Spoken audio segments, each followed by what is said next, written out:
As the airline that flies to more countries than any other, Turkish Airlines is pleased to announce a new destination, Gotham City. A city that's risen above its past to become a thriving urban center.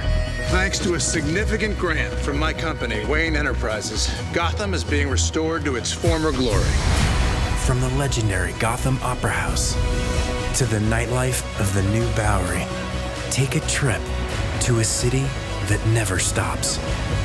Discover why Gotham City is great again.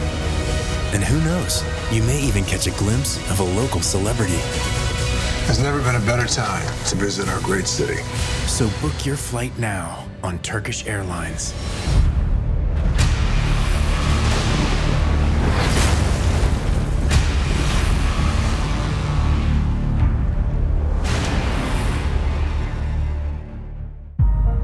As the airline that flies to more countries than any other, Turkish Airlines is pleased to announce a new destination, Metropolis, a city reborn, rebuilt, and stronger than ever, proud of its heritage and its heroes. Well, thanks to LexCorp's substantial contribution, Metropolis is now open for business again. Come visit the city of tomorrow, today. We can't wait to welcome you. Book your flight now on Turkish Airlines.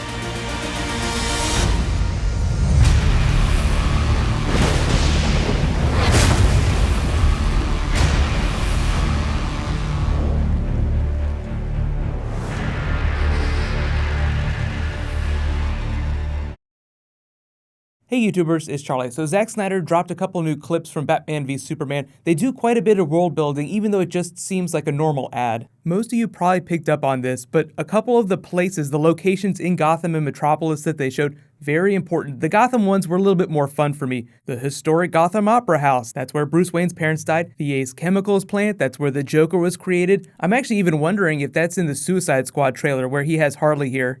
You have to remember that Batman v Superman is creating groundwork for the rest of the Justice League-based movies, all the solo titles. So in addition to seeing a lot of characters from Batman v Superman show up in all these different films, you'll see a lot of places. And that's mostly what this is, mostly to show off the locations and add some context as to what happened after the Kryptonians attacked during Man of Steel. You learn that Lex Luthor contributed a ton of money to rebuild Metropolis. Bruce Wayne did the same thing in Gotham. But they also want to create this sense that Metropolis is the shining city on the hill. Gotham has had a harder time of it. If you've been watching the TV shows, the same thing is going on in Star City right now, Oliver Queen's city. Without getting too much into that plot, the villains are trying to run the city into the ground so that they can rebuild it in their image. It'll be a city run by villains. And I guess you could kind of say that of Metropolis, since Lex Luthor's the most powerful person in the city, next to Superman, of course. But don't you just love the oily way Lex Luthor is staring at you, squeezing that tension ball? We can't wait to welcome you, as if he's welcoming you into a trap. And then we have to ask the question, why Turkish Airlines? I think that's specific to Wonder Woman's character. She's like the unseen character in this promo. Anytime you see Batman v Superman marketing, she is always a big part of the equation, even if it's not visible. Thematically, they weave her in. That's why it's called the Holy Trinity. She's just there in spirit right now. Maybe she'll come from Turkey, definitely somewhere from that part of the world.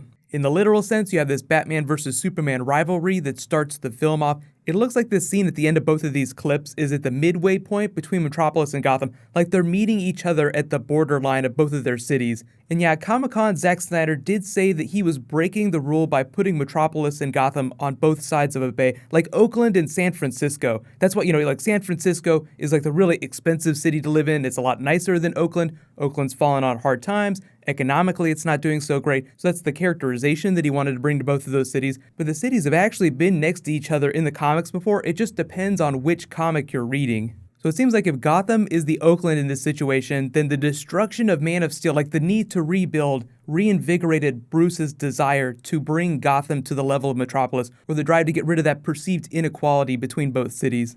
The city of tomorrow, though, let's talk about Metropolis for a sec. The cool thing about the City of Tomorrow is that at one point in the comics, Brainiac took it over and upgraded the entire city, like he co-opted it with his technology. I'm wondering how long it's going to take them to get to Brainiac in the movie universe. He's a very cinematic villain, so of course they're going to do him in the movies at some point. They might save him for the Man of Steel sequel, which is still happening. It's just not on the books right now. They're more focused on the Justice League films. And it doesn't really come across in this promo, but Lex Luthor has this real inferiority complex when it comes to Bruce Wayne. He sees Bruce Wayne, Wayne Enterprises, is this rival to be bested. He's Lex Luthor, so of course he has this Machiavellian desire to be the biggest person in the world. But he is aware of the legacy of the Batman, and he is tracking his movements. We don't know if he knows that Bruce Wayne is Batman, though. I have a feeling that he doesn't, but he's a really smart person. It's like the Jim Gordon thing. Jim Gordon, great detective, probably knows who Batman is, but all across the comics recognizes the importance of Batman, the need for Batman, so he just doesn't push the issue. He just pretends like he doesn't know.